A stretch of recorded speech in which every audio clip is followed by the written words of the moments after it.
দীর্ঘ ৩ বছর মাটি খুঁড়ে সুরঙ্গ করে রাসূল সাল্লাল্লাহু আলাইহি ওয়াসাল্লামের কবর পর্যন্ত পৌঁছে গিয়েছিল দুজন ইয়াহুদি এবং আল্লাহর রাসূলের লাশ চুরি করার পূর্বে রাসূল সাল্লাল্লাহু আলাইহি ওয়াসাল্লাম তৎকালীন রাজাকে স্বপ্নে এসে বললেন, হে নুরুদ্দিন, আমাকে দুজন লাল চক্ষু বিশিষ্ট ব্যক্তি বিরক্ত করছে, এদের হাত থেকে আমাকে রক্ষা করো।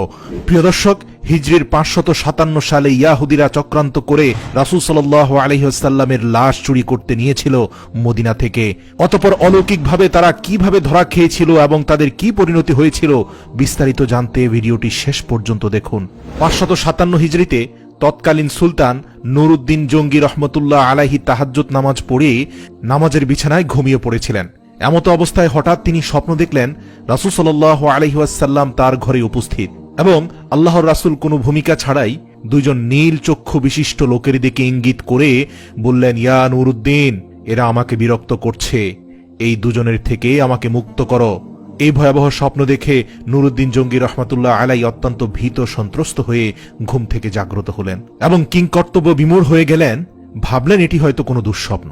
তাৎক্ষণিক তার মাথায় বিভিন্ন প্রকার চিন্তা ঘুরপাক খেতে লাগলো। তিনি ভাবলেন, আল্লাহর রাসূল সাল্লাল্লাহু আলাইহি ওয়াসাল্লাম তো এখন কবরের জীবনে, তার সাথে অভিশপ্ত ইয়াহুদিরা এমন কি ষড়যন্ত্র করতে পারে? অতঃপর একই স্বপ্ন তিনি বেশ কয়েকবার দেখলেন। কাল বিলম্ব না করে ১৬,০০০ অশ্বারোহী সৈন্য নিয়ে তিনি মদিনার দিকে রওনা দিলেন।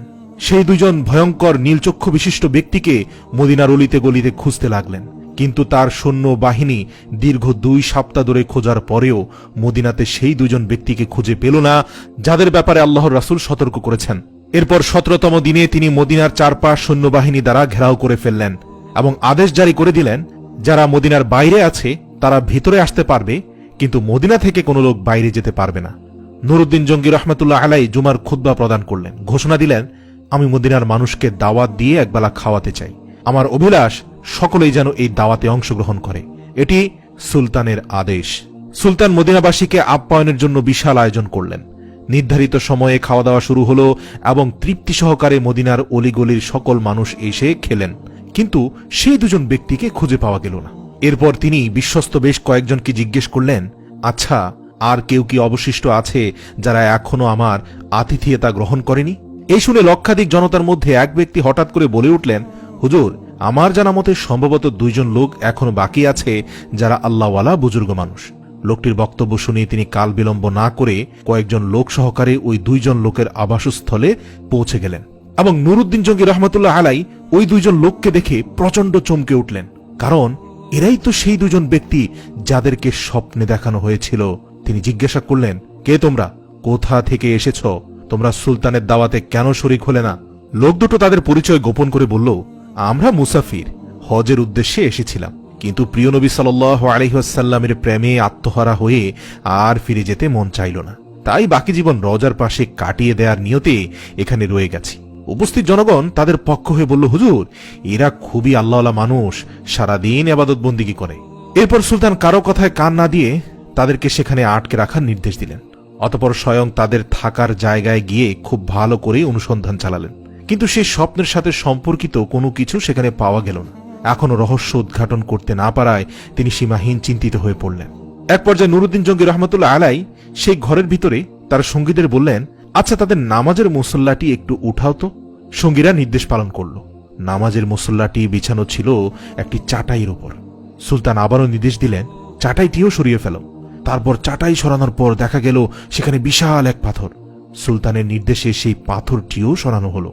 এবার পাওয়া গেল একটি বিশাল সুড়ঙ্গ পথ, যা ধীরে ধীরে নবীজির রওজা মোবারক পর্যন্ত মাটির নিচ দিয়ে পৌঁছে গেছে।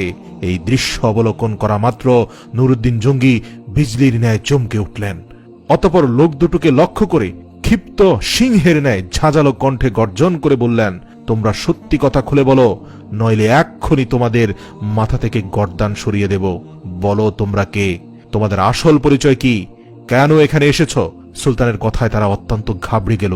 কঠিন বিপদ সামনে দেখে তারা আসল পরিচয় প্রকাশ করল এবং বলল, আমরা ইয়াহুদি। ইয়াহুদিদের আস্তানা মুসল শহর থেকে আমাদেরকে প্রশিক্ষণ দিয়ে এখানে পাঠানো হয়েছে যাতে রাসূল সাল্লাল্লাহু আলাইহি সাল্লামের লাশ চুরি করে নিয়ে যেতে পারি এবং তা যেন ইউরোপীয় ইয়াহুদিদের হাতে হস্তান্তর করি। এই কাজে সফল হলে তারা আমাদেরকে আরো ধন সম্পদ দিবে বলে প্রতিশ্রুতি দিয়েছে। সুলতান বললেন, তোমরা তোমাদের পরিকল্পনা বাস্তবায়নের জন্য কি পদ্ধতি অবলম্বন করেছিলে, কিভাবে তোমরা কাজ করতে?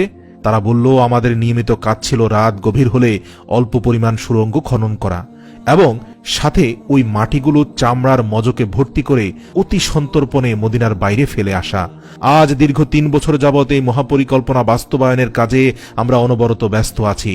ঠিক যে সময় আমরা রওজা মোবারকের নিকট পৌঁছে গেলাম, মাটি খুঁড়তে খুঁড়তে আর একটু গেলেই রওজা মোবারকে পৌঁছে যাব, রাসূল সাল্লাল্লাহু আলাইহি সাল্লামের লাশ আমাদের হাতে চলে আসবে, ঠিক সে সময় ধরে আমাদের মনে হলো আকাশ যেন ভেঙে টুকরো টুকরো হয়ে যাচ্ছে, জমিন যেন প্রচণ্ড ভূমিকম্পে থরথর করে কাঁপছে।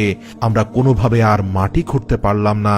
দীর্ঘ 1 বছর মাটি খোঁড়া বন্ধ করে শুধু পরিকল্পনা করছি, কারণ গর্তে প্রবেশ করলেই ভূমিকম্প শুরু হয়ে যায়। তাদের বক্তব্য শুনে সুলতানের চোখ দিয়ে পানি পড়তে থাকলো এবং তার কাছে সবকিছু পরিষ্কার হয়ে গেল।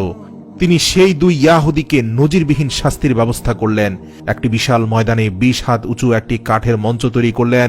নির্ধারিত সময়ে লক্ষ লক্ষ লোক উক্ত মাঠে সমাবেত হল। সুলতান নুরউদ্দিন জঙ্গি রহমতুল্লাহ আলাই অপরাধী লোক দুটোকে লোহার শিকল দ্বারা আবদ্ধ করে মঞ্চের উপর বসালেন। তিনি লোকজনদের বিপুল পরিমাণে লাকড়ি সংগ্রহের আদেশ দিলেন। তারপর লক্ষ জনতার সামনে সেই ইয়াহুদী লোক দুটোকে মঞ্চের নিম্নভাগে আগুন লাগিয়ে পুরো ভস্ম করে দিলেন। কোনো কোনো বর্ণনায় আছে সেই আগুন নাকি দীর্ঘ 11 দিন পর্যন্ত জ্বলছিল।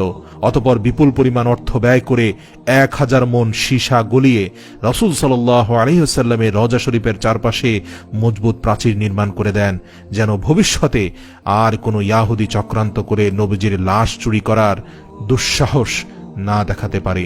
এরপর তিনি রব্বুল আলামিনের দরবারে শুকরিয়া আদায় করলেন এবং তাকে রব্বুল আলামিন এত বড় খেদমতের জন্য কবুল করায় তিনি সপ্তাহব্যাপী আনন্দ অশ্রু বিসর্জন দিয়ে মুনাজাত এবং সিজদায় পড়ে রইলেন। ইতিহাস থেকে পাওয়া যায় যে নুরউদ্দিন জঙ্গি রহমতুল্লাহ আলাই ইন্তেকালের পর ওসিয়ত মোতাবেক তার লাশকে রাসূল সাল্লাল্লাহু আলাইহি সাল্লামের রওজা মোবারকের কাছাকাছি দাফন করা হয়।